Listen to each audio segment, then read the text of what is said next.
భారతదేశంలో అత్యంత ప్రసిద్ధి చెందిన దేవాలయాలలో యాదగిరిగుట్ట శ్రీ లక్ష్మీ నరసింహస్వామి ఆలయం ఒకటి.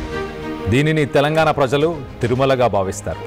కొండల మధ్య నిలిచిన యాదగిరిగుట్ట ఆలయం శిల్ప సౌందర్యం, వైభవోపేత నిర్మాణం ఇటు పురాణ ప్రాధాన్యతలతో ప్రసిద్ధి. ఇటీవల ఆలయం భక్తుల రద్దీతో మరోసారి హడావిడిని సృష్టించింది. పూర్వదినాలు, ప్రత్యేక వేడుకలు, సెలవు దినాలు ఉంటే ఆలయ ప్రాంగణం లక్షలాది మంది భక్తులతో సందడి చేస్తుంది.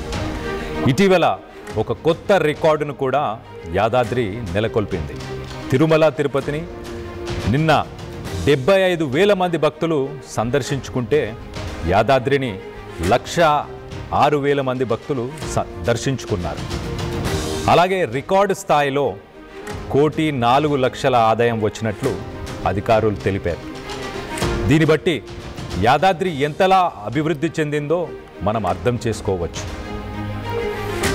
స్వామివారి దర్శనానికి 2 తెలుగు రాష్ట్రాల నుంచే కాకుండా దేశవ్యాప్తంగా ఉన్న భక్తులు తరలి వస్తున్నారు అంటే ఆలయ అధికారులు తెలుపుతున్నారు. యాదాద్రిని తెలంగాణ తిరుమలగా తీర్చిదిద్దడంలో గత ప్రభుత్వం కృషి ఉంది అనడంలో అతిశయోక్తి లేదు. ఆలయ పునర్నిర్మాణం, సంపూర్ణ ఆగమశాస్త్ర పద్ధతిలో ఆలయ నిర్మాణం, శిల్పకళాత్మకంగా నిర్మించిన కలువరాయి శిల్పలు, ఆధ్యాత్మికతను ప్రతిబింబించే గోపురాలు, గర్భగుడి పురాతనతను కాపాడుతూ భౌతిక సౌకర్యాల పెంపు వంటి గత ప్రభుత్వం అభివృద్ధి చేసింది. సంప్రదాయాన్ని కాపాడుతూ ఆధునికతను కలిపి రూపొందించిన యాదాద్రి పునరుద్ధరణ బీఆర్ఎస్ ప్రభుత్వానికి భక్తుల ప్రశంసలు అందించింది. ఆలయం పునర్నిర్మాణం పూర్తయిన తర్వాత ప్రతిరోజు భక్తుల సంఖ్య గణనీయంగా పెరిగింది. గత కొన్ని వారాలుగా ఆలయానికి వస్తున్న భక్తుల సంఖ్య మరింతగా పెరిగినట్లు ఆలయ అధికారులు తెలిపారు. ముఖ్యంగా వారాంతాలు, పౌర్ణమి, స్వాతి నక్షత్రం రోజుల్లో దర్శనానికి కనీసం 2 నుంచి 3 గంటల వరకు వేచి ఉండాల్సి వస్తుంది. కొత్తగా మారిన యాదాద్రి దర్శనం ఒక దేవాలయ అనుభూతికి మించి ఉన్న అనుభవం అని చెప్పేసి చాలామంది భక్తులు అంటున్నారు. ఇటు తిరుమల, తిరుపతి తరహాలో యాదాద్రి ఆలయాన్ని గత ప్రభుత్వం తీర్చిదిద్దింది. 2016 అక్టోబర్ 11న విజయదశమి నాడు యాదాద్రీశుడికి ఆలయ పునర్నిర్మాణం పనులకు మాజీ సీఎం కేసీఆర్ శ్రీకారం చుట్టారు.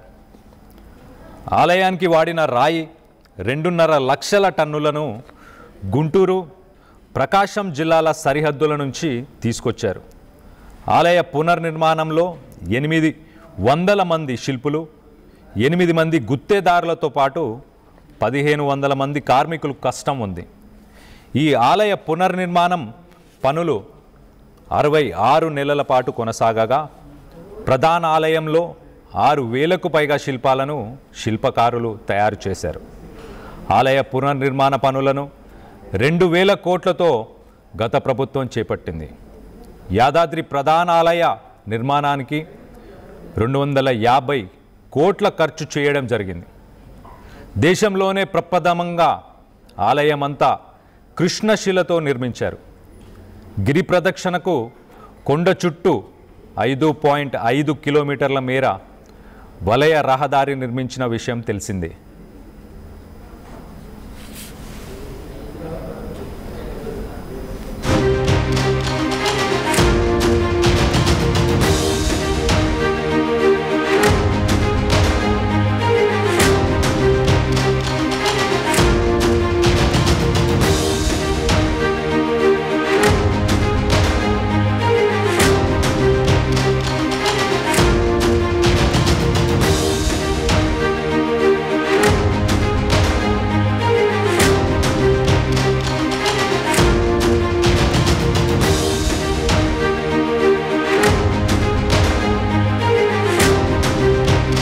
Local to global news at your fingertips. మీ చేతిలో ఒక ఆయుధం. డౌన్లోడ్ రా TV app. Media legend Ravi Prakash is back.